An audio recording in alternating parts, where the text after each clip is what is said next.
हम भगवान के गुणों के बारे में चर्चा करेंगे भक्ति रसामृत सिंधु से। क्यों करेंगे, ऐसी क्या ज़रूरत पड़ी है, क्वेश्चन ये उठता है। तो इसलिए हम करना चाह रहे हैं क्योंकि भगवान को ग्लोरीफाई करने के लिए ही भगवान ने जीवात्मा की उत्पत्ति की है।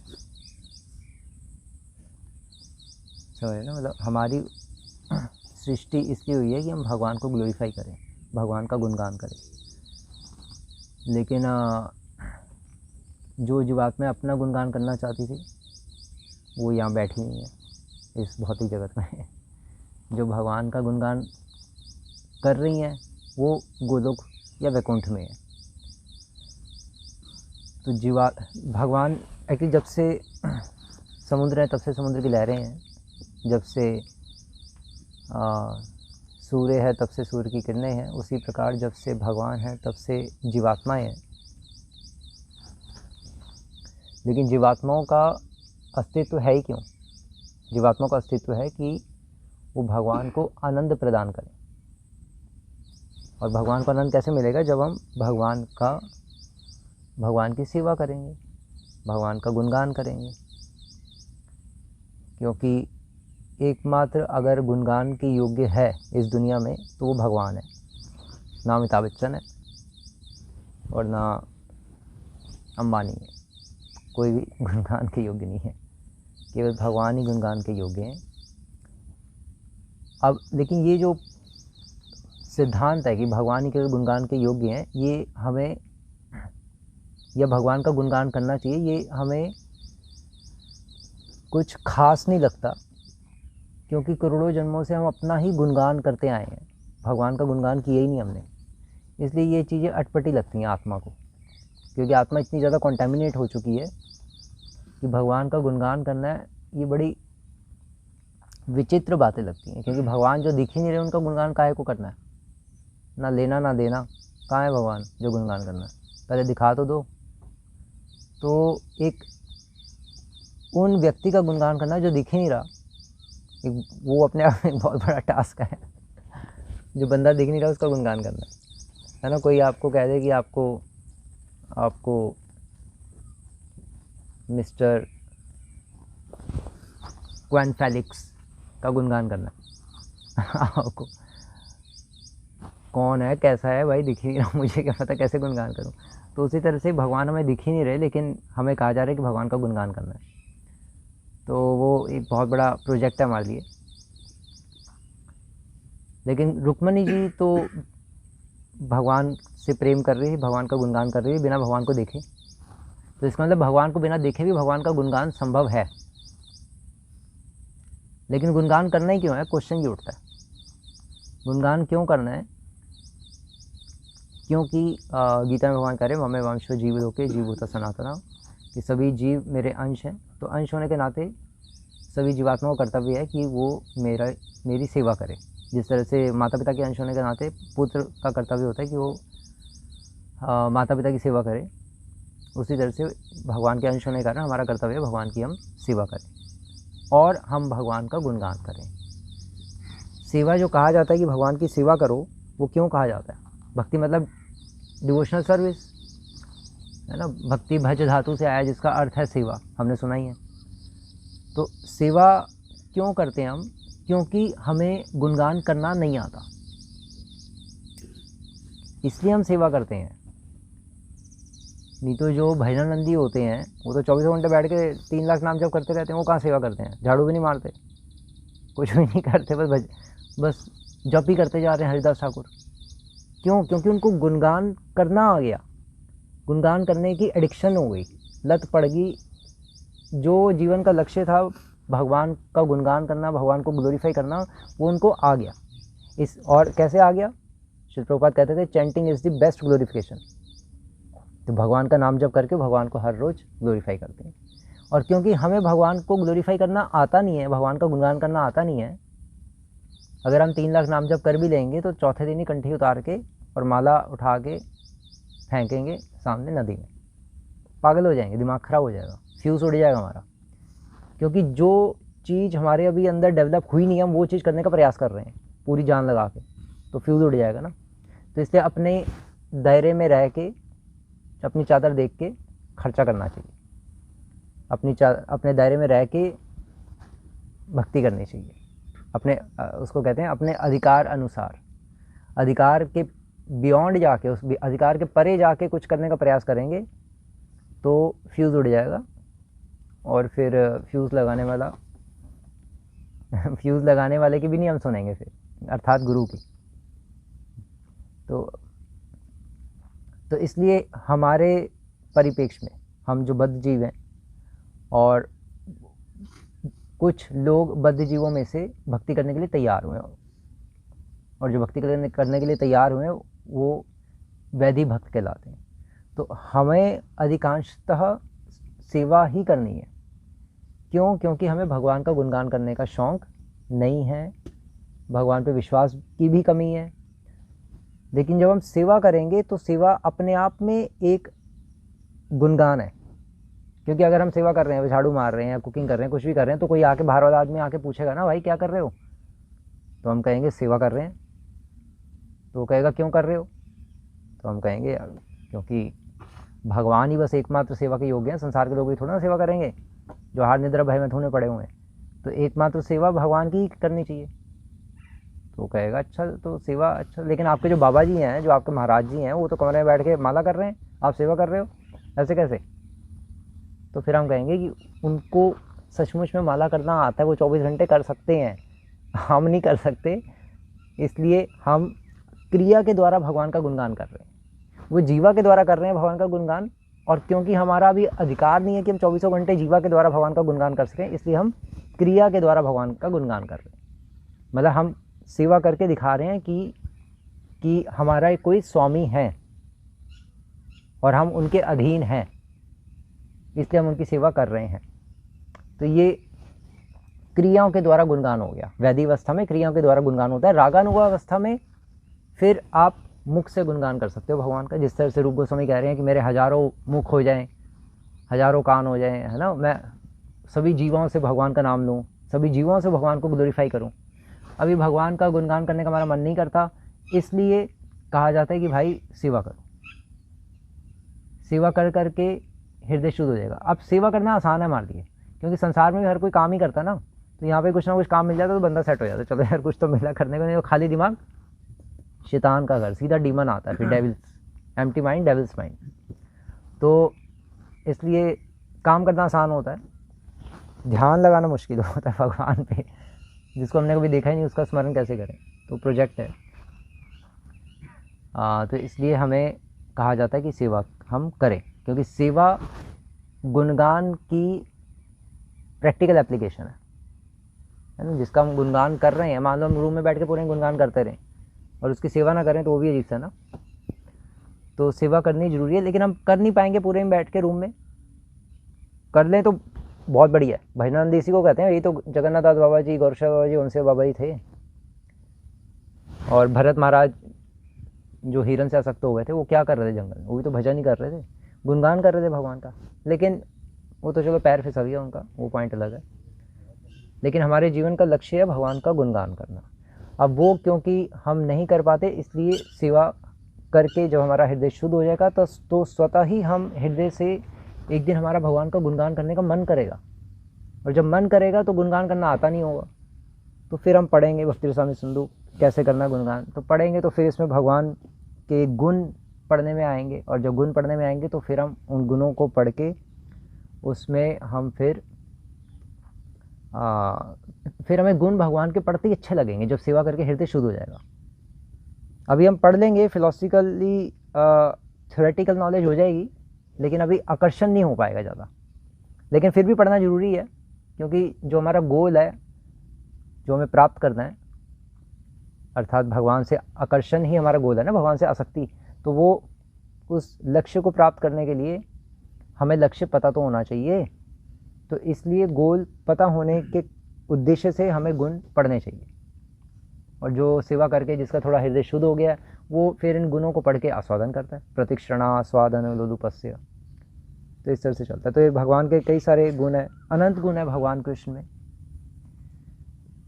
और भगवान कृष्ण एकल ईश्वर कृष्ण आर सब भृत्य, लेकिन कृष्ण भगवान, लेकिन जो भगवान है, भगवान में भी देखा जाए तो राम जी भी भगवान है, नारायण भी भगवान है, कृष्ण भी भगवान है, या कृष्ण ही भगवान है, बाकी सब उनके अंश या अंश है, ऐसा कहा जाता है ना शास्त्रों में। लेकिन हमारा बहुत बड़ा सौभाग्य है देखा जाए तो कि हमें डायरेक्ट भगवान कृष्ण की पूजा और आराधना और उनका नाम लेने का अवसर मिल गया है। लेकिन साथ ही साथ हमारा दुर्भाग्य भी है कि हमें डायरेक्ट इतनी बड़ी चीज़ पहली बार में मिलेगी, समझ रहे ना, सीधा कृष्ण ही हमें मिल गए पूजा के लिए, और इसलिए हमें डर नहीं लगता, क्योंकि कृष्णा तो हंसते खेलते हुए भगवान है ना। लेकिन इसलिए भक्तिनाथ ठाकुर कहते थे कि अभी वैधि अवस्था में हमें साधक को राधा कृष्ण की उपासना करनी चाहिए लक्ष्मी नारायण के रूप में।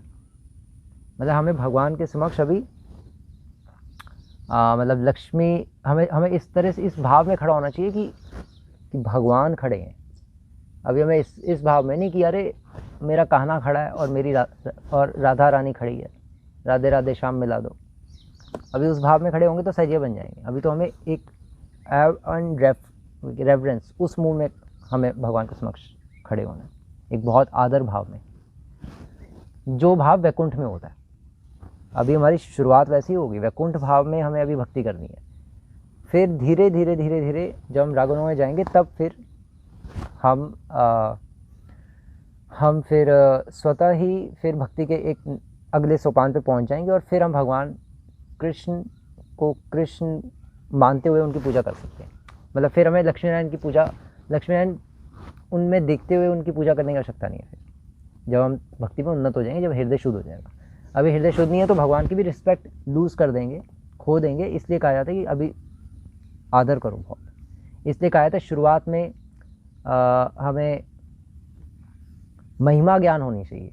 महिमा ज्ञान एक होता है, दो प्रकार के ज्ञान होते हैं ना, एक महिमा ज्ञान और दूसरा कौन सा होता है, मध्वाचार्य कहते थे महिमा ज्ञान युक्त स्नेह इति भक्ति, कि जब हम भगवान से स्नेह करें, भगवान से आसक्ति करें, अगर जब हम भगवान से आसक्ति कर रहे हैं लेकिन अगर उसमें महिमा ज्ञान की अनुपस्थिति है, भगवान की महिमा का ज्ञान नहीं है हमें कि भगवान किस तरह से महान है, तो फिर हम सहज्य बन जाएंगे।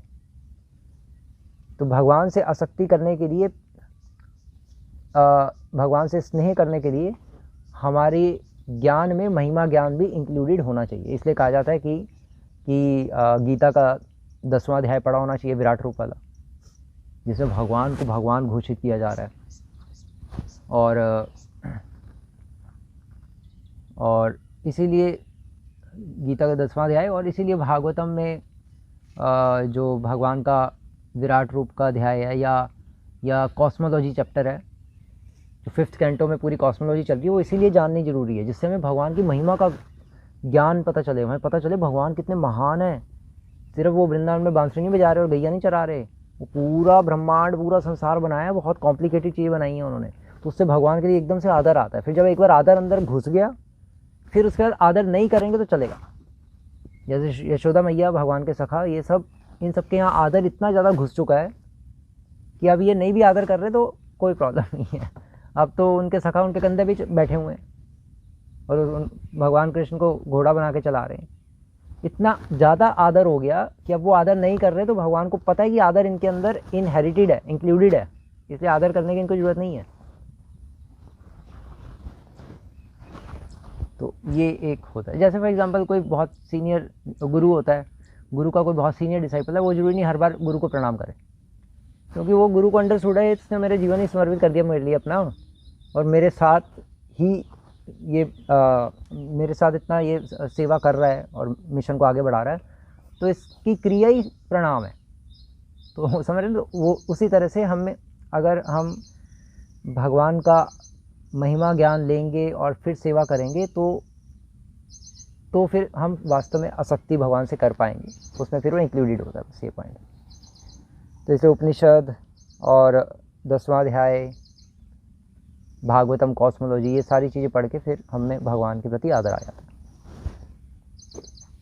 तो भगवान जब आ जाता है तो फिर हम भगवान का गुणगान कर पाते हैं, और फिर जब भगवान कृष्ण के गुण पढ़ेंगे तो फिर उनसे आकर्षित होंगे हम, और बिना सहज्य बने। इसलिए महिमा ज्ञान भी होना चाहिए, इसीलिए सिद्धांतों की चर्चा होती है प्रवचनों में। अगर सिद्धांतों की चर्चा नहीं हो तो हम सब फिर सहज्य बन सकते हैं, बस ये बात है। तो भगवान कृष्ण के गुणों का गुणगान किया है। 64 गुण है, अनंत गुण है भगवान कृष्ण में, लेकिन मुख्य रूप से भगवान ने इस धराधाम पर अपने 64 गुण ही प्रकट किए, और उन 64 गुणों का वर्णन भक्ति रसामृत सिंधु में श्री रूप गोस्वामी अध्याय 21 में कर रहे हैं। तो अध्याय 21 में कई सारे, 21 और 22 में अध्याय, आई थिंक 32 गुण इसमें है और 32 गुण सेकंड अध्याय में, ऐसे है, शायद देखना पड़ेगा बट ऐसे ही है। तो इस अध्याय का नाम है अध्याय 21 का श्री कृष्ण के गुण। तो भगवान के गुण जब हम पढ़ेंगे, एक्चुअली जिससे हम असक्त होते हैं ना, जैसे अगर मान लीजिए हमें अपने फ्रेंड से आसक्ति है तो उसके गुण हमारे अंदर आने शुरू हो जाएंगे, उसकी गंदी आदतें भी आनी शुरू हो जाएंगी, उसकी अच्छी आदतें भी आनी शुरू हो जाएंगी। उसी तरह से भगवान कृष्ण का जब हम पढ़ेंगे, ये गुण पढ़ेंगे, गंदे गुण तो है ही नहीं भगवान में, अच्छे अच्छे ही गुण है सब, हमेशा दूसरे कल्याण के ही वो हर चीज़ करते हैं। तो भगवान के जब गुण पढ़ेंगे तो ये गुण हमारे अंदर भी आने शुरू हो जाएंगे। इसलिए भी पढ़ना जरूरी है, भगवान को गुणगान करने के लिए भी और भगवान जैसा बनने के लिए भी, है ना। जैसा पिता वैसा पुत्र कहते हैं ना, तो ऐसे ही जैसे भगवान वैसे ही उनके भक्त, जो हमेशा दूसरों के बारे में सोचते हैं और हमेशा भगवान को खुश करने में लगे रहते हैं, और भगवान अपने भक्तों को खुश करने में लगे रहते हैं, तो वैसे गुण फिर हमें आ जाते हैं, इसलिए पढ़ने ज़रूरी है। तो ये बहुत सारे गुण हैं भगवान के जो यहाँ पर मेंशन्ड है, मैं बीच बीच में से कुछ लूँगा। एक गुण है भगवान का कि भगवान मधुर भाषी हैं। मधुर भाषी मतलब जो बहुत मधुर बोलते हैं। तो श्रील प्रभुपाद लिख रहे हैं इस पॉइंट के अंतर्गत कि जो व्यक्ति अपने शत्रु को भी शांत करने के लिए मीठे वचन बोलता है वह मधुर भाषी कहलाता है। कृष्ण ऐसे मधुर भाषी थे कि अपने शत्रु कालिया को यमुना नदी में परास्त करने के बाद उससे बोले भगवान कृष्ण, कालिया को जब मार दिया, कालिया दमन कर दिया, फिर बोले भगवान कृष्ण, हे नागराज, यद्यपि मैंने तुम्हें इतना दुख पहुंचाया है किंतु मुझसे दुखी मत हो। भगवान कह रहे हैं यह मेरा धर्म है कि देवताओं को भी पूज्य इन गायों की रक्षा करूं, क्योंकि गायें भी सब मर रही थी ना वहाँ का पानी पी के जहरीला, और सखा भी मर रहे थे सब। तो यह मेरा धर्म है कि देवताओं के द्वारा भी जो पूज्य जो गाय माता है, मैं उन गायों की रक्षा करूं। इनको तुम्हारे डर से बचाने के लिए ही मैंने तुम्हें यहाँ से मार के बाहर निकाला है। इसलिए तुम मैंने जो तुम्हें जो मारा है उसका बुरा मत मानो बिल्कुल भी, मैं तो अपना धर्म पालन कर रहा हूँ। समझ रहे ना, मतलब उसका पूरा बैंड बजा दिया, पूरी उसकी मुंडी मोड़ दी, लेकिन कह रहे हैं अरे बुरा मत मानो, ये तो मुझे करना पड़ेगा।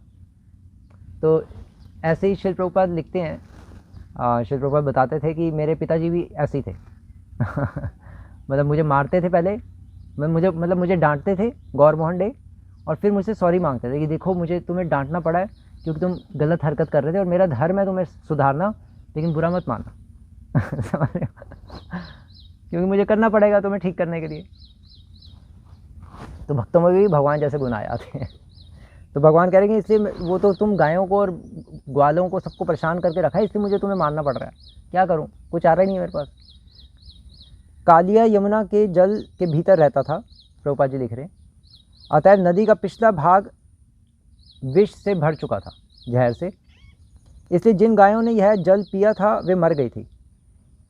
यद्यपि कृष्ण केवल 4-5 वर्ष के ही थे, किंतु उन्होंने पानी में डुबकी लगाकर कालिया को कठोर दंड दिया और उससे उस स्थान को छोड़कर कहीं और जाने के लिए कहा।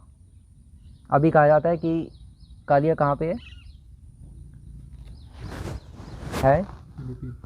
फिलीपींस, हाँ, उस कंट्री में जो वहाँ पे है, वहाँ के सी में या रिवर में जो भी, वहाँ पे है काली अभी, भेज दिया था ना भगवान ने कि यहाँ से चले जा तो। कृष्ण ने उस समय कहा कि गौएं देवताओं द्वारा भी पूजित हैं और उन्होंने यह प्रत्यक्ष दिखला दिया कि गायों की किस तरह रक्षा की जाती है। तो भगवान, जैसे अभी बहुत सारे गौ रक्षा दल चलते हैं, तो भगवान का भी एक दल था गौ रक्षा। भगवान भी गौ रक्षा तो कर रहे थे, अकेले ही कर रहे थे, उनको दल की जरूरत नहीं थी। अब चक्करिया बहुत सारे गौ रक्षा दल चलते हैं भारत में और वो अच्छा भी है, लेकिन बस उसमें प्रॉब्लम ये है कि जो गौ रक्षा दल वाले होते हैं वो खुद गौ जिनको प्रिय है, गायें जिनको प्रिय है अर्थात भगवान कृष्ण, उनकी पूजा नहीं करते, केवल गौ की पूजा करते हैं। और केवल गौ की पूजा करने वाले भी बुरे नहीं है, वो भी बहुत पूजनीय है, लेकिन बहुत अच्छा रहेगा अगर वो भगवान कृष्ण की भी साथ में भक्ति करेंगे, तब फिर सोने पे सुहागा होगा।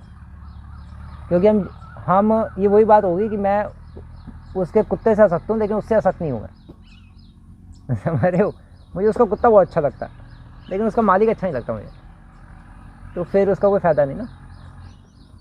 या मैं उसके बेटे से बहुत, उसका बेटा बहुत अच्छा है, मैं उसके बेटे से डीलिंग करूँगा जब बिज़नेस करूँगा, बाप से नहीं करूँगा।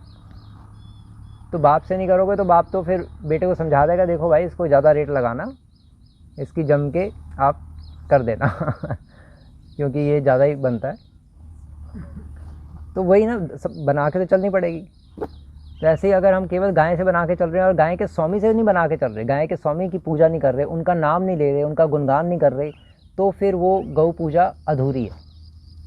इसलिए उनके स्वामी भगवान कृष्ण का नाम लेना, जैसे हम लेते हैं हरे कृष्ण कृष्ण कृष्ण हरे हरे, हरे राम राम राम हरे हरे, तब ऐसे लोग जब फिर गाय की रक्षा करेंगे तो फिर अन्य लोगों को शिक्षा भी मिलेगी कि देखो ये सचमुच में गाय की रक्षा कर रहे हैं, साधना भी करते हैं भगवान की, भगवान से भी आसक्त हैं, केवल गाय से आसक्त नहीं है ना। तो हमें गाय से आसक्त होना है इसलिए क्योंकि हम भगवान से आसक्त हैं, और क्योंकि भगवान को प्रिय है गाय, इसलिए हम गाय से आसक्त हैं। जैसे हम वैष्णव की सेवा इसलिए करते हैं क्योंकि भगवान को वैष्णव प्रिय हैं, अगर भगवान को वैष्णव प्रिय नहीं होते तो हम वैष्णव सेवा नहीं करते, सिद्धांत ही है ना। तो ऐसी गाय क्योंकि भगवान को प्रिय है, ये जानते हुए हमें भगवान की भक्ति करनी है, और साथ साथ गाय की भी भक्ति कर सकते हैं, वो भी करनी है, लेकिन फर्स्ट तो भगवान होने चाहिए ना जिसके लिए हम गाय की सेवा कर रहे हैं। अब गाय की सेवा कर रहे हैं लेकिन भगवान से भी लेना नहीं, तो उसका कोई लाभ नहीं है। तो भगवान कह रहे हैं कि कम से कम उन लोगों को जो, हाँ, कृष्ण ने उस समय कहा कि गौएं देवता द्वारा भी पूजित हैं और उन्होंने यह प्रत्यक्ष दिखला दिया कि गायों की किस तरह रक्षा की जानी चाहिए। इसीलिए श्रील प्रभुपाद कहते थे कि वर्णाश्रम होना चाहिए, वर्णाश्रम होगा तो उसके अंतर्गत सब अपनी अपनी थोड़ी लैंड रखेंगे गृहस्थास, और सबके पास एक एक अपनी गायें होनी चाहिए कम से कम, तो उससे स्वतः ही काउ प्रोटेक्शन हो जाएगी, अलग से करने की जरूरत नहीं है। इसीलिए श्रील प्रभुपाद एम्फेसाइज करते थे, क्योंकि वैदिक काल में इसीलिए स्वतः ही काउ प्रोटेक्शन होती थी अपने आप ही। कम से कम उन लोगों को जो कृष्ण भावना भावित हैं उनके चरण चिन्हों पर चलकर गायों को सुरक्षा प्रदान करनी चाहिए। गायें केवल देवता द्वारा ही पूजित नहीं हैं, कृष्ण ने भी अनेक अवसरों पर विशेषतया गोपा अष्टमी तथा गोवर्धन पूजा के समय गायों की पूजा की थी। तो भगवान गायों की रक्षा कर रहे हैं और हमें बता रहे हैं कि हमें भी गाय की रक्षा करनी चाहिए, उनकी सेवा करके। गायों की सेवा कर सकते हैं हम, अगर हमारे मंदिर में आश्रम में कहीं गाय हो तो कर सकते हैं, अगर नहीं है तो फिर तो भगवान का नाम लें, क्योंकि कलयुग केवल नामधारा। अब गली गली में जा जाके एक गाय को पकड़ के सेवा तो नहीं कर सकते, प्रैक्टिकल है नहीं। आप जहाँ पे हो वहाँ गाय हैं तो सेवा कर लो, नहीं है तो फिर भगवान का नाम लो और भगवान के मिशन को आगे बढ़ाओ, प्रचार करो, बुक डिस्ट्रीब्यूशन करो और आगे चलो, बस ख़त्म। तो पॉइंट ये है कि यहाँ पे जो गुण बताया जा रहा है वो बताया जा रहा है कि भगवान मधुर भाषी हैं, भगवान अपने दुश्मन से भी मधुर भाषा में बात कर रहे हैं। तो पॉइंट ये है कि हमें कहा जाता है ना कि सत्यम प्रिय हितम वाक्यम, कि हम सत्य बोलें जो दूसरों के लिए जो दूसरों को प्रिय लगे, जो और उसके हित में हो, हितकारी हो, ऐसे वाक्य बोले। सत्य प्रिय हितम वाक्यम। और सत्य कभी कभी कड़वा भी होता है ना, सत्यम प्रियम हितम वाक्यम। तो सत्य प्रिय हित वाक्य, तो सत्य कभी कभी कड़वा भी होता है, अंडरस्टूड है, सत्य कड़वा होता ही है, लेकिन उसको प्रेजेंट इस तरह से करो कि वो प्रिय लगे दूसरे वाले को। ये है बस, प्रेजेंटेशन आपकी अच्छी होनी चाहिए। कभी कभी आप सत्य बोलो, लेकिन वो आप सत्य बोलो और हो सकता है सामने वाले को कड़वा ना लगे, क्योंकि आपने बहुत मधुर भाषा में बोल दिया है ना। मधुर भाषा मतलब उसमें कुछ घोल दिया, राधे राधे बोल के चीनी मिला के उसमें डाल दिया, पिला दिया। बट अगर हमारा आचरण सही नहीं होगा तो वो सत्य भी दूसरों को कड़वा लगेगा, वो सत्य भी लोग थूकेंगे कि बकवास सत्य है। जब ये खुद ही उस सत्य को अपने लाइफ में फॉलो नहीं कर रहा तो हम चार डालेंगे इसका। तो सत्य प्रिय तब होता है जब सत्य बोलने वाले का भी आचरण सही होता है, जब वो भी सत्य जीवन जी रहा होता है। जब वो नाटक कर रहा है और दूसरों को कह रहा है सत्य प्रिय हितम वाक्य में, तो वो क्या उसके अंदर जाएगा, वो तो वो एक अपने आप ही उसके लिए एक दूसरे वाले में अपने आप ही वो डिमोटिवेट हो जाएगा। हनुमान जी मधुरभाषी थे, अपने दुश्मनों से भी सबसे हमेशा प्रिय बोलते थे। तो हमें हमेशा प्रिय बोलना चाहिए। हम बाहर से कड़क हो सकते हैं, लेकिन अंदर से हमें उसके हित अगर हम दूसरे के हित के लिए बोलेंगे और बाहर से हम कड़क हों, जैसे गोरक्षा बाबा जी बाहर से कड़क, कुत्ते को महीने भाग जाए यहाँ से, कोई आ रहा है आशीर्वाद लेने, भगा रहे हैं उसको गाली देके। तो हम बाहर से कड़क हो सकते हैं, लेकिन अगर हमारा कड़कपन उसके हित के लिए तो वो भी मधुरभाषी है, क्योंकि मधुरता केवल कथावाचकों की कथा में तो होती है मधुरता, लेकिन जो रियल साधु होते हैं, भक्तिनाथ सरस्वती ठाकुर बहुत स्ट्रिक्ट थे तो क्या वो मधुरभाषी नहीं थे क्या? वो तो बहुत उटपटांग, मतलब बहुत खतरनाक स्टेटमेंट्स बोलते थे हर चीज़ में कि यार तुम सेवा करते रहोगे, सेवा भाव नहीं है तो तुम मैकेनिक बन जाओगे, अगर तुम, है ना, मतलब तो भक्तिनाथ तो स्ट्रॉन्ग स्टेटमेंट्स बोलते थे, लेकिन उनकी स्टेटमेंट्स सदैव दूसरों के हित के लिए होती थी। तो अगर हमारे वचन से दूसरों का कल्याण हो रहा है और कुछ टाइम के लिए अगर उसको लग रहा है कि ये स्टेटमेंट्स हार्ड है, लेकिन उसका कल्याण हो रहा है, तो वो भी मधुरभाषी के अंतर्गत ही आ जाएंगे।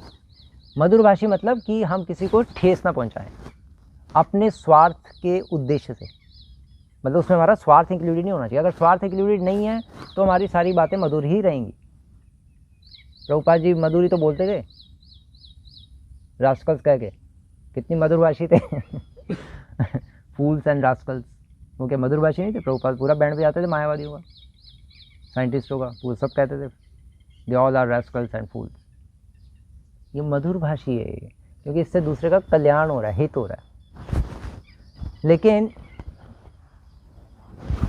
फिर भी हमारा एक वे ऑफ प्रेजेंटेशन अच्छा होना चाहिए। हम दूसरों का हम जैसे हम मान लीजिए सभी धीरे धीरे एक एक करके सीनियर तो बन ही जाते हैं, और फिर उनके अंडर में कुछ ना कुछ डिवोटीज होते हैं, तो उनको सीनियर को बोलने का ढंग जरूर आना चाहिए। अगर उसको बोलने का ढंग नहीं आता तो उसके अंडर में जो डिवोटीज है वो हर्ट होते रहेंगे, परेशान होते रहेंगे, उनका दिल टूटता रहेगा, और फिर हम कहेंगे नहीं मैं तो सत्य बोलूँगा, प्रिय बोलूँगा, हितम बोलूँगा। नहीं, वो नहीं है। किसी का दिल दुखाना भी अपराध है, पाप है। वो जन अपराध भी होता है एक, है ना, वैष्णव अपराध, सेवा अपराध, धाम अपराध, जन अपराध। मतलब अगर आपने किसी को कह दिया, किसी नॉन डिवोटी को भी आपने कह दिया ये पागल है ना, वो गलत है वो ये पागल है, ये बोलता रहता है, ये पागल है, ये पागल है, पागल है। नहीं, वो गलत है। पागल तू है, क्योंकि तूने ज्ञान भी ले लिया, भक्ति भी कर रहा है, तब भी तू उसको पागल कह रहा है। एक आम आदमी को जिसको ज्ञान ही नहीं है कुछ, तो गलत है वो। तो हमें हर किसी की रिस्पेक्ट तो करनी चाहिए। हमें तो चींटी तक की रिस्पेक्ट करनी चाहिए। हमें तो मतलब सबकी रिस्पेक्ट करनी है। वैष्णव तो वो होता है जो परम दीन होता है, जो अपने आप को नाली का कीड़ा समझता है। मैं नाली का कीड़ा हूँ, लेकिन तू कीड़ा यहाँ क्या कर रहा है? पैर में नीचे रख के मसल देंगे तो क्या है, वो तो फिर गलत हो गया ना। जानबूझ के इसलिए एक वैष्णव कभी किसी को ना मारता है ना ठेस पहुँचाता है, वो वैष्णवता है। हम कहें कि हम वैष्णव हैं इसलिए हम वैष्णव है बस, बाकी सब बकवास हैं, तो वो सब गलत है। वैष्णवता में दीनता होती है।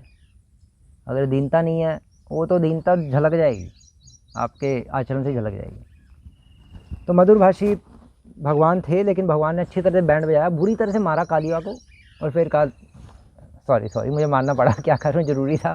एक गाय मर रही थी, एक ग्वाल बाल मर रहे थे, मेरे सखा मर रहे थे, बस चलो कोई नहीं तुम ऐसा करो, थोड़ी दूर चले जाओ, किसी और जगह चले जाओ, बाकी कोई प्रॉब्लम नहीं है ज़्यादा, बाकी मल्लम पट्टी कर देंगे, कोई प्रॉब्लम नहीं।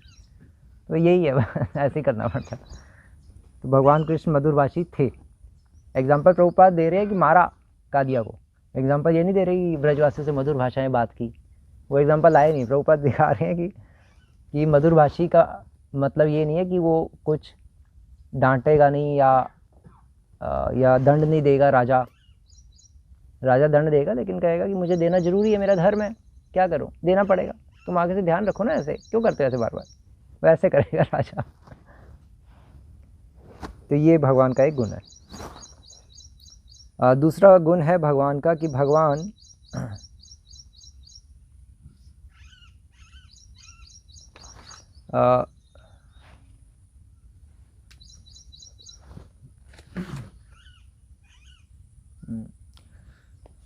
भगवान वाक्पटु हैं।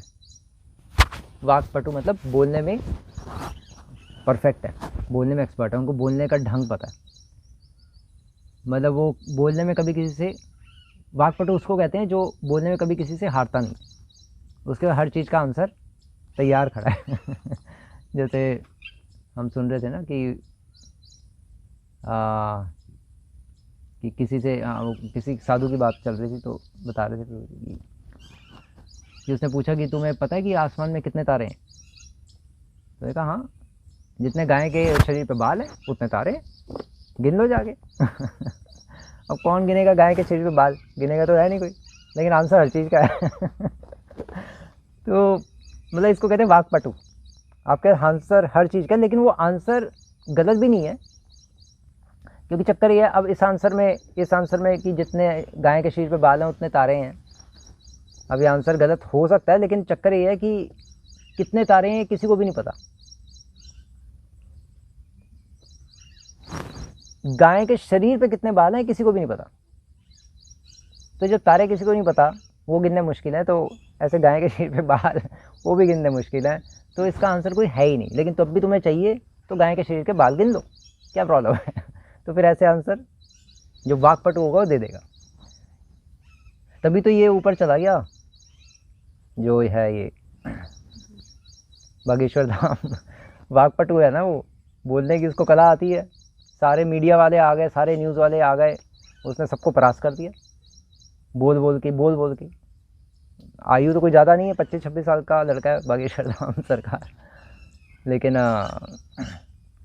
वाक्पटु है, बोलने में एक्सपर्ट है। तो जब बोलने में निपुण होगा वो, एक्चुअली कलयुग में बोलने वालों की ही वैल्यू है, एक दृष्टिकोण से देखा जाए। बोलने में जिसको टोपी पहनानी आती है, लेकिन भगवान टोपी नहीं पहनाते। वाक्पटु मतलब टोपी वाला नहीं, टोपी नहीं होता। कई कुछ लोग टोपी पहनाते हैं, वाक्पटुता का दुरुपयोग करते हैं, लेकिन वाक्पटु वाले लोग उसका दुरुपयोग नहीं करते। ज़रूरी नहीं है सब करें, जो भगवान के अच्छे भक्त होते हैं भगवान वो नहीं करते, वो वाक्पटुता के गुण को दूसरों के कल्याण के लिए यूज़ करते हैं। ये भगवान में और संसारी लोगों में, भगवान के भक्त तो एक ही है और संसारी लोग में यही अंतर है। वो कुछ भी चीज़ होगी अच्छी, उसको भगवान की सेवा के लिए यूज़ करेंगे भगवान के भक्त, या दूसरों के कल्याण के लिए, अपने स्वार्थ के लिए यूज़ नहीं करेंगे। जो अपने स्वार्थ के लिए चीज़ें यूज़ नहीं करता उसको भगवान ब्लेसिंग्स देते हैं, वस्तुएं देते हैं, सब कुछ देते हैं, पूरा संसार दे देते हैं। जैसे श्री प्रभुपाद 40 रुपये लेके निकले थे अमेरिका, और बाद में पूरा संसार भगवान ने दे दिया, क्योंकि स्वार्थ ही नहीं था।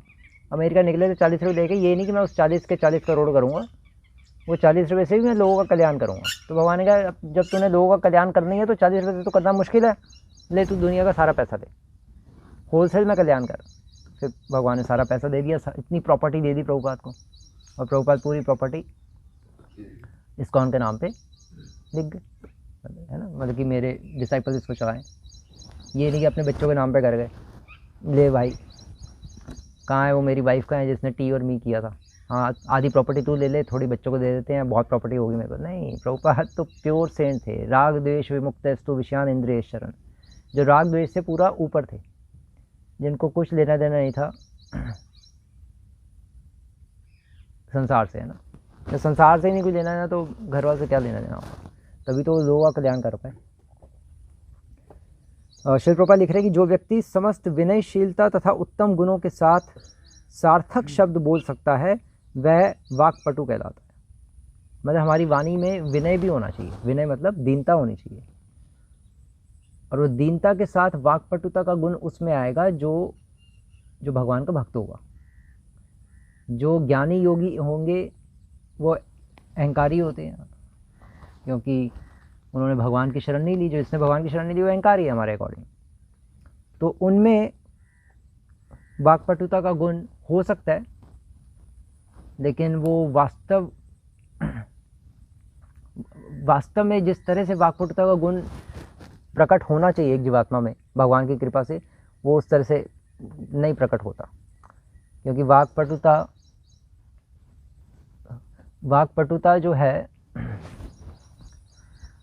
वाक्पटुता तो चलो पिछले पिछले जन्मों के कर्मों के कारण भी होती है ना। अलग अलग लोग एक्सपर्ट होते हैं बोलने के लिए, करोड़ों लोग बैठे हैं आजकल तो यूट्यूब पे होलसेल में। जिसको बोलना आता है अपना यूट्यूब चैनल खोल देता है, जिसको नहीं बोलना आता उसमें भी गुण बहुत होते हैं। जैसे ये होता है मिस यूनिवर्स, मिस वर्ल्ड, अब और भी करोड़ों लड़कियां सुंदर होती हैं संसार की, लेकिन वो उसमें जाती नहीं है कंपटीशन में, इसलिए मिस यूनिवर्स बन नहीं पाती। इसका ये मतलब थोड़ी नहीं कि वो मिस यूनिवर्स ही संसार में सबसे सुंदर है, और भी लोग सुंदर बैठे। तो ऐसे ही वाक्पटु बहुत होते हैं, लेकिन कुछ लोग की किस्मत होती है वो आगे निकल जाते हैं, और किस्मत होती है प्लस उनकी इच्छा भी होती है आगे बढ़ने की, उस मतलब पूजा लाभ प्रतिष्ठा की इच्छा, इसलिए ठीक है वो चले जाते हैं। लेकिन साधु वो है जिसको पूजा लाभ प्रतिष्ठा की इच्छा नहीं होती, असली साधु जो केवल गुरु की प्रसन्नता के लिए जीता है। असली साधु वो है जो केवल गुरु और भगवान की प्रसन्नता के लिए जीता है। जिसका लक्ष्य गुरु और भगवान की प्रसन्नता नहीं है वो असली साधु नहीं है। वो फिर अपनी प्रसन्नता के लिए कुछ ना कुछ टोटके लगाता रहेगा, पूजा प्रतिष्ठा के लिए, और अपनी इंद्रियों की प्रीति के लिए काम करता रहेगा, अपनी इंद्रियों की प्रीति के लिए भक्ति भी करेगा, बहुत कुछ करेगा।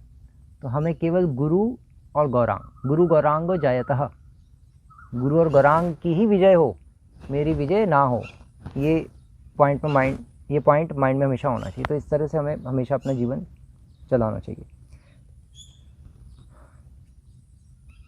श्रीमद् भागवतम में कृष्ण द्वारा विनयशीलता से बोलने का सुंदर उदाहरण मिलता है।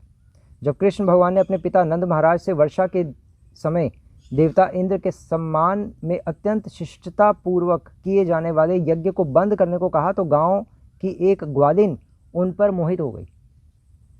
बाद में वह कृष्ण के बोलने के विषय में अपनी सखियों से इस तरह बोली, कृष्ण अपने पिता से इतनी शिष्टता मतलब एटिकेट्स तथा विनयशीलता तथा दीनता के साथ बोल रहे थे मानो वे वहां पर उपस्थित लोगों के कानों में अमृत उड़ेल रहे हों।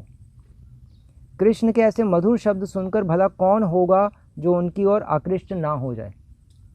तो हमें अगर किसी अपने पेरेंट्स को या किसी सीनियर डिवोटी को भी किसी चीज़ के लिए अगर हमें मना करना है तो हम कर सकते हैं, अगर हमें बोलने का ढंग आता है तो, है ना। ऐसा नहीं है कि हम किसी सीनियर डिवोटी को कुछ समझा नहीं सकते, समझा सकते हो आप। अगर आपको एटिकेट्स हैं, बोलने का ढंग आता है वैष्णव के साथ, तो आप किसी सीनियर डिवोटी को भी गाइड कर सकते हैं कि प्रभु जी एक आपको बात कहनी चाहिए, यहाँ पे ऐसे था, लेकिन अगर हम ऐसे करेंगे तो बहुत अच्छा रहेगा, क्योंकि मैंने महाराज के लेक्चर में सुना था फॉर एग्ज़ाम्पल, तो गुरु महाराज ने ऐसा कहा था, तो आप देखिए, है ना। तो ऐसे रिक्वेस्ट करके कर सकते हैं चीज़ें। परिस्थिति के अनुसार। लेकिन अगर हमें एटिकेट्स नहीं है, वैष्णव एटिकेट्स नहीं है, तो फिर तो चुप ही रहे भाई, फिर तो कूड़ा कर देंगे, उल्टा देने के देने पड़ जाएंगे, अपराध हो जाएगा। अगर एटिकेट्स आते हैं, गुण है भगवान की कृपा से बोलने का, दूसरों से बात करने का ढंग अगर आता है, आपको मेरे में नहीं है तो वो ठीक है। वो इसलिए नहीं है क्योंकि पूर्व जन्मों के कर्मों के कारण नहीं है, और जिसमें है उसका और ये गुण बढ़ता रहता है। क्योंकि वो उसका सदुपयोग करता है। तो भगवान ददामी बुद्धि योगम तम, भगवान और बुद्धि देते हैं किस तरह से तुम्हें बात करनी चाहिए अन्य वैष्णव से, ताकि उससे कोई अपराध भी ना हो। तो फिर भगवान बुद्धि देते हैं, एक ड्यूटी अपने आप फिर बोलना सीखता चला जाता है। ये जिसमें जितनी भक्ति होगी भगवान उसको उतना गाइड कर देंगे, या जो भक्ति बढ़ाना चाहता है तो भगवान उसकी भक्ति बढ़ा देंगे, जो भक्ति कम करना चाहता है भगवान उसकी भक्ति कम कर देंगे। ये भी सिद्धांत है। अगर आप अपनी भक्ति कम करना चाहो तो भगवान आपको हृदय में प्रेरणा दे देंगे, ठीक है भक्ति कम कर ले, ऐसे ऐसे कर, इससे तेरा कूड़ा हो जाएगा, तेरी भक्ति कम हो जाएगी। अगर हम भक्ति बढ़ाना चाहते हैं तो भगवान गाइड करेंगे, ठीक है तू ऐसे ऐसे कर, इससे तेरी भक्ति बढ़ जाएगी। तो हम फिर वैसे वैसे करना शुरू कर देंगे। तो भगवान को बोलना आता था, तभी भगवान ने इतने छोटे होते हुए भी पूरे ब्रजवासी को कन्विंस करके इंद्र देवता का यज्ञ बंद करवा दिया, जो इतने टाइम से सब करते आ रहे थे ब्रजवासी। बहुत बड़ा काम था वो, छोटे से बच्चे ने इतना सब कुछ बंद करा दिया, क्योंकि वो तो भगवान सबको पता ही था, भगवान थोड़े ना ब्रजवासी को पता था, सब तो एक वही मान रहे थे, ठीक है। लेकिन बोलने का ढंग इतना अट्रैक्टिव था, सब मोहित ही हो गए हैं, कर देंगे बंद यज्ञ, कोई प्रॉब्लम नहीं है, और बता क्या करना है।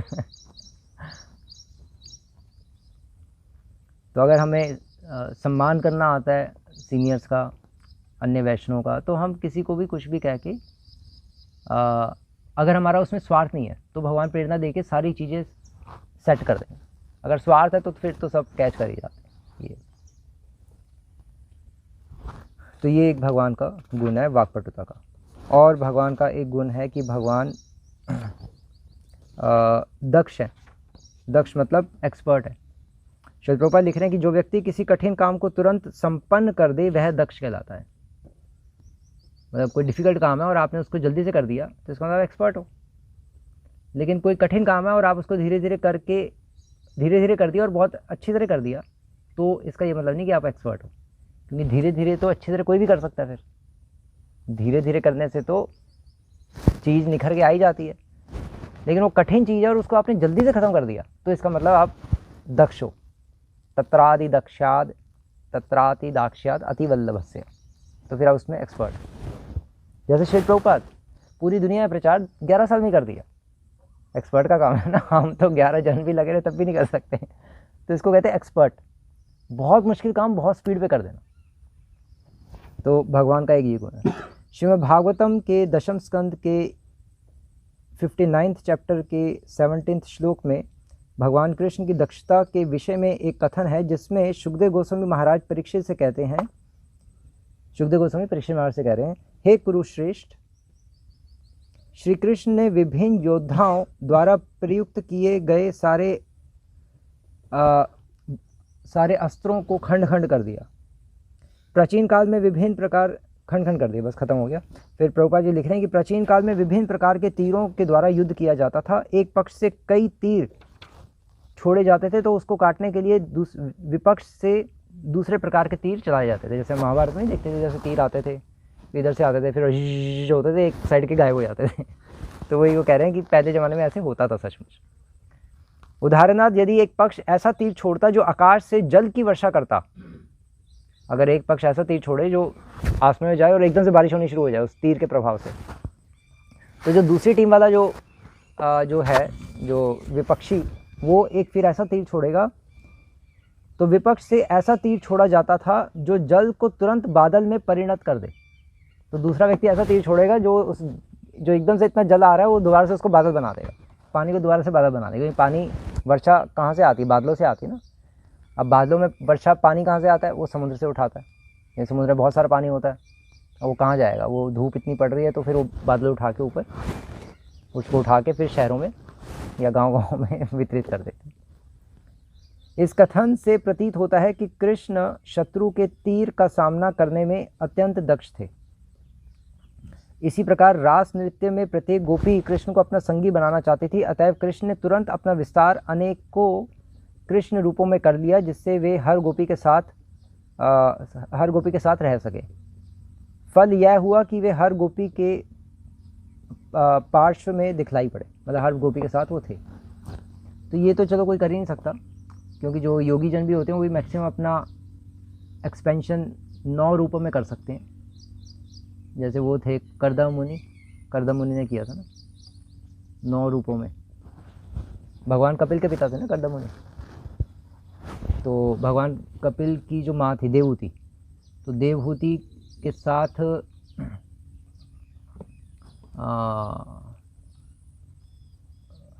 हाँ तो देवहूति के साथ जब थे तो उन्होंने अपना एक्सपेंशन 9 रूपों में कर लिया था।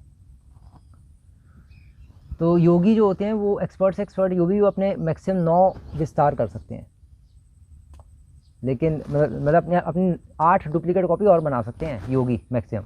लेकिन भगवान कृष्ण ने 16,108 डुप्लीकेट कॉपी बना ली अपनी, और सारी की सारी उतनी शक्तिशाली कॉपीज, क्योंकि भगवान कृष्ण के 2 रूप होते हैं, एक स्वयं और एक प्रकाश रूप। एक स्वयं रूप और एक प्रकाश रूप। स्वयं रूप मतलब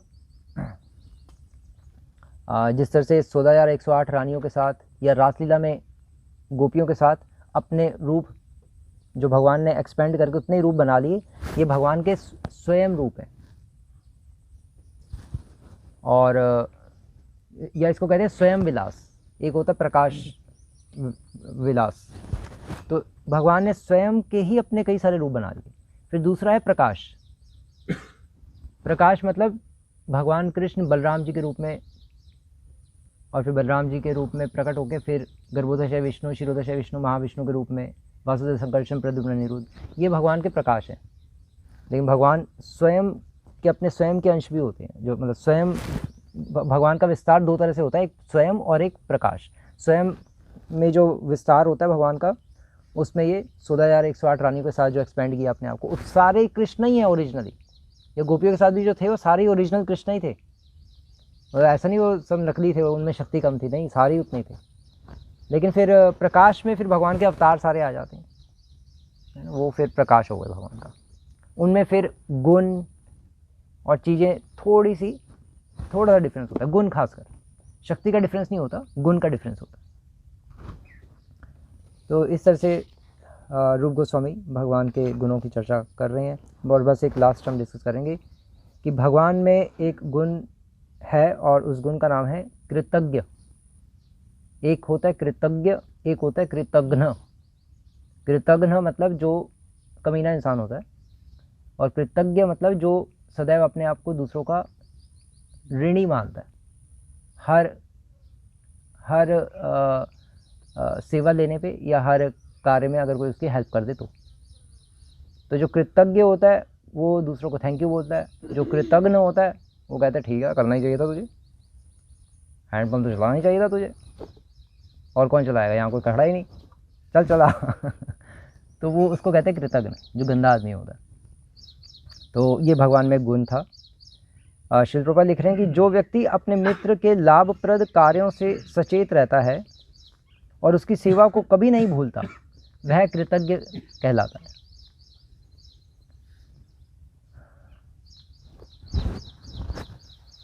मतलब अगर हम अपने मित्र के लाभप्रद कार्यों से सचेत रहें, मतलब हमारा मित्र अगर हमारे लिए कुछ कर रहा है जिससे हमें लाभ पहुंच रहा है, तो हमें वो याद रखना चाहिए। हम उसको भूल नहीं सकते जो उसने हमारी हेल्प जो की थी। जो हेल्प को भूल जाता है वो कृतज्ञ है, वो गंदा आदमी है। जो हेल्प को याद रखता है वो कृतज्ञ है। तभी तो द्रोणाचार्य को गुस्सा आ गया था जब द्रुपद ने कहा था कौन है तू। द्रुपद ने भगा दिया था ना, जब वो उन्होंने कहा था, द्रुपद ने कहा था बचपन में, क्योंकि द्रुपद और द्रोणाचार्य दोनों गुरुकुल में फ्रेंड्स थे। तो द्रुपद क्योंकि राजा का पुत्र था और द्रोणाचार्य ब्राह्मण का पुत्र था, या मतलब जो भी क्षत्रिय के पुत्र थे, हाँ ब्राह्मण के पुत्र थे, वो तो क्षत्रिय का रोल एक्ट कर रहे थे, तो वो ब्राह्मण के पुत्र थे और ये क्षत्रिय के पुत्र थे द्रुपद। तो द्रुपद जो थे वो राजा थे, तो उनको छोटी मोटी चीज़ें करने की हैबिट नहीं थी। लकड़ी काटना, बर्तन मांजना, इसमें उनकी हालत ख़राब होती थी क्योंकि राजा के पुत्र थे। तो द्रोणाचार्य उनकी हेल्प करते थे, क्योंकि ब्राह्मण तो दरिद्र होता है, तो वो ब्राह्मण परिवार से आए थे, तो उनको इतना ऐशो आराम वाली ज़िंदगी का पहले से कोई उनको एक्सपीरियंस था नहीं, तो वो एक अपना सिंपल थे, तो वो खुद भी अपना काम कर लेते थे और इनकी भी हेल्प करते थे। तो द्रुपद ने खुश होकर कहा था कि जब मैं बड़े होऊंगा तो मैं आधा राज्य दे दूंगा तुझे, चिंता मत कर तू। तो फिर ये बड़े हो गए, तो फिर भविष्य में इनको द्रोणाचार्य को ज़रूरत पड़ी लक्ष्मी की। द्रोणाचार्य तो चलो ज़्यादा परेशान नहीं थे, लेकिन उनकी घरवाली परेशान थी। घरवाली ने भेजा, जाओ अब अपने मित्र से लेके आओ, वो कह रहा था ना बड़े होकर दे दूंगा, अब हम मर रहे हैं भूखे। तो फिर द्रोणाचार्य निकले, और जब गए तो फिर द्रुपद तो राजा था, तो द्रुपद ने कहा कि कौन हो भाई तुम? मैंने कहा मैं द्रोणाचार्य, तुम्हारा फ्रेंड बचपन का, और तुमने प्रॉमिस की थी ना आधा राज्य। कहा कौन सा आधा राज्य, सुनाई नहीं दे रहा, ये सैनिकों लेके जाओ इसको। तो ये समझ रहे, इसको कहते हैं कृतघ्न। जो एहसान किया हुआ था द्रोणाचार्य ने, जो हेल्प की थी, उसको भूल गए द्रुपद। एहसान फरामोश, कृतघ्न का सिनोनिम पर्यायवाची है एहसान फरामोश, और कृतज्ञ का पर्यायवाची है ऋणी। हमेशा अपने आप को इंडेप्टेड फील करना दूसरे का, चाहे कोई हमारी छोटी से छोटी सेवा कर दे। अब उसका ऋण कैसे उतारे, हम भी उसकी सेवा तो हमेशा कर नहीं सकते, तो एटलीस्ट कहा जाता है कि भैया एटलीस्ट धन्यवाद तो बोल दो, वो भी नहीं बोल रहे तो फिर तो आप कृतज्ञ हो। तो ये भगवान का एक गुण है।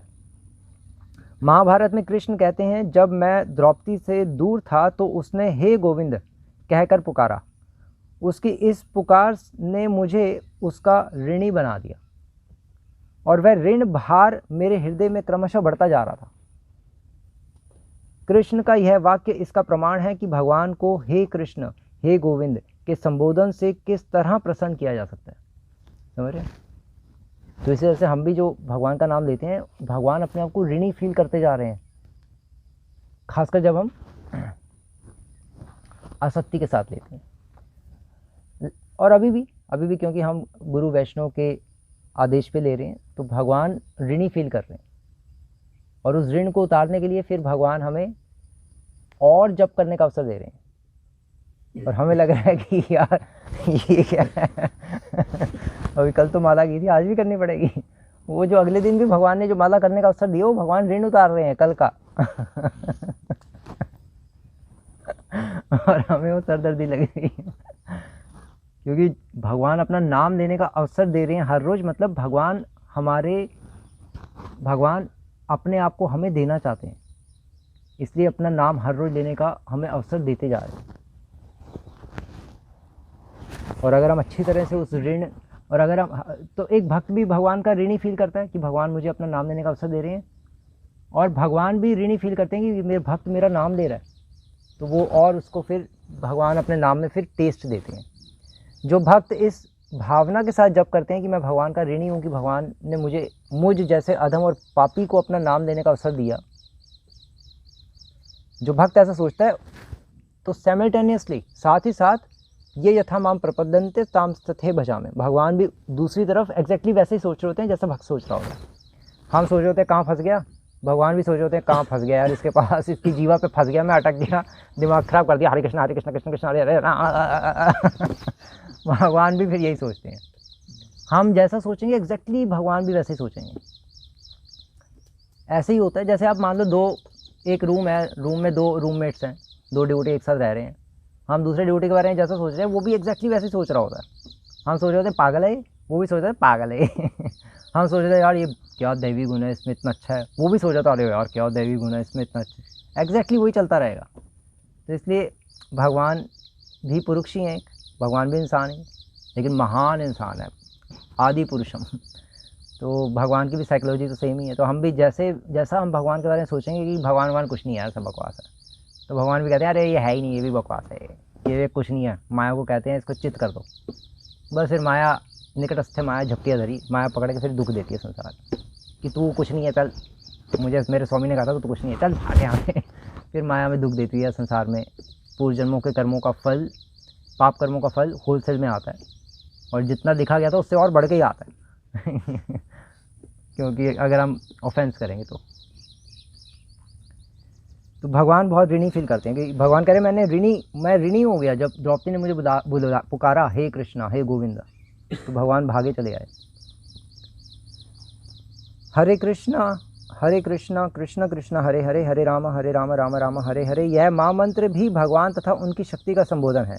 अतएव ऐसे व्यक्ति के प्रति जो भगवान तथा उनकी शक्ति को संबोधित करने में निरंतर लगा रहता है, हम यह कल्पना कर सकते हैं कि भगवान कितने कृतज्ञ हैं। भगवान भूलेंगे नहीं कभी कि हम जो भगवान का नाम ले रहे हैं, चाहे हम जैसे मर्जी ले रहे हैं, मन लग रहा है नहीं लग रहा है, भगवान भूलेंगे नहीं, क्योंकि भगवान कृतज्ञ नहीं है, भगवान कृतज्ञ हैं, जो सदैव अपने आप को ऋणी फील करते हैं। क्योंकि हम जो भगवान का नाम ले रहे हैं वो भी तो, चाहे हमारा मन लग रहा है नहीं लग रहा, लेकिन हम वैष्णव के ऑर्डर पे तो ले रहे हैं ना, और वैष्णवों को भगवान अपने से अभिन्न मानते हैं, तो इसलिए भगवान कभी नहीं भूलेंगे जो हम भगवान का नाम ले रहे हैं। एक भक्त जो कांग्रीगेशन डिवोटी है या जो फुल टाइम डिवोटी है, वो जब तक जुड़ा रहता है और सेवा करता रहता है, भगवान सारी चीज़ें नोट करते रहते हैं, और वो चाहे छोड़ के चले भी जाए, भगवान कभी नहीं भूलेंगे उसकी उन सेवाओं को, और उन सेवाओं के आधार पे ही उसको दोबारा से किसी तरह से ये न के प्रकार उसको दोबारा से इस मिशन में लाने का भरपूर प्रयास करते रहेंगे भगवान, डिवोटीज़ के माध्यम से, या अगले जन्म में फिर उसका शुचि नाम श्रीमताम गेहे, उसका भक्तों के परिवार में, या किसी अगर वो गरीब था तो धनी के परिवार में करके उसकी किसी तरह से ट्रैक में ले आएंगे उसको। तो भगवान भी क्योंकि ऋणी फील करते, कभी नहीं भूलते एक भक्त की सेवा, चाहे वो कनिष्ठ हो, मध्यम हो या उत्तम की, तो चलो भूलते ही नहीं। भगवान द्वारा ऐसे भक्त को भूल पाना असंभव है। इस श्लोक में स्पष्ट कहा गया है कि जो भगवान को संबोधित करता है वह उनका ध्यान तुरंत आकृष्ट कर लेता है और वे सदैव उसके कृतज्ञ बने रहते हैं। तो भगवान को भी अगर, तभी मैंने कहा था कि अगर हम भगवान का नाम लेते हैं या भगवान की सेवा करते हैं, तो भगवान उससे अपने आप को ऋणी फील करते हैं, और जब ऋणी फील करते हैं तो फिर उस भक्त के वश में आना शुरू हो जाते हैं। सेवा के द्वारा हम किसी को भी वश में कर सकते हैं, यहाँ तक कि भगवान को भी, जो समस्त ब्रह्मांडों के स्वामी हैं और भौतिक और आध्यात्मिक जगत के स्वामी हैं, उनको भी वश में करने का तरीका है सेवा, और संसार के लोगों को भी वश में करने का तरीका सेवा ही है। श्री प्रभुपाद कहते थे सेवा तो करनी पड़ेगी, या माया की करवे भगवान की। तो इसलिए जो इंटेलिजेंट होगा वो भगवान की सेवा चूज़ करेगा, क्योंकि उसको पता है सेवा के द्वारा मैं किसी को भी कंट्रोल में कर सकता हूँ, तो क्यों ना मैं सारे जितने भी संसार में जो लोग हैं, जो बड़े बड़े जो मालिक हैं अंबानी जैसे, उन सबका भी जो बाप है भगवान, मैं सीधा उसको क्यों नहीं कंट्रोल कर लूँ। जब सेवा करनी है तो उनकी कर लेता हूँ, वही मेरे वश में आ जाएंगे, और वो वश में आ गए तो फिर तो माला माल हो जाऊँगा मैं पैसे में तो होऊंगा ही होऊंगा, लेकिन पैसे की तो चलो इच्छा होती नहीं भक्त को। कृष्ण भक्त आर निष्काम अतएव शांत, उसको पता है मैं मेरे पास दैवी गुण सारे हो जाएंगे, और मेरे पास भगवान के प्रति आसक्ति डेवलप हो जाएगी, भगवान का सानिध्य मिलेगा, उसके लिए तो यही धन है ना, हरि नाम में रुचि मिलेगी। तो सोचता अगर सेवा करनी है तो भगवान की क्यों ना करूं। इंटेलिजेंट व्यक्ति वो फिर भगवान की सेवा करता है और भगवान को प्रसन्न करता है, और वैष्णव की सेवा करता है, क्योंकि वैष्णव की सेवा करने से भगवान को और अधिक प्रसन्नता मिलती है डायरेक्ट अपनी सेवा के कंपैरिजन में, तुलना में। इसीलिए वैष्णव सेवा का विधान है, क्योंकि उससे भगवान को बहुत अधिक प्रसन्नता मिलती है। अगर भगवान को अधिक प्रसन्नता नहीं मिल रही होती तो हम वैष्णव सेवा नहीं करते। ये हरे कृष्णा। श्री कृष्ण भगवान की जय, श्री प्रभुपाद की जय।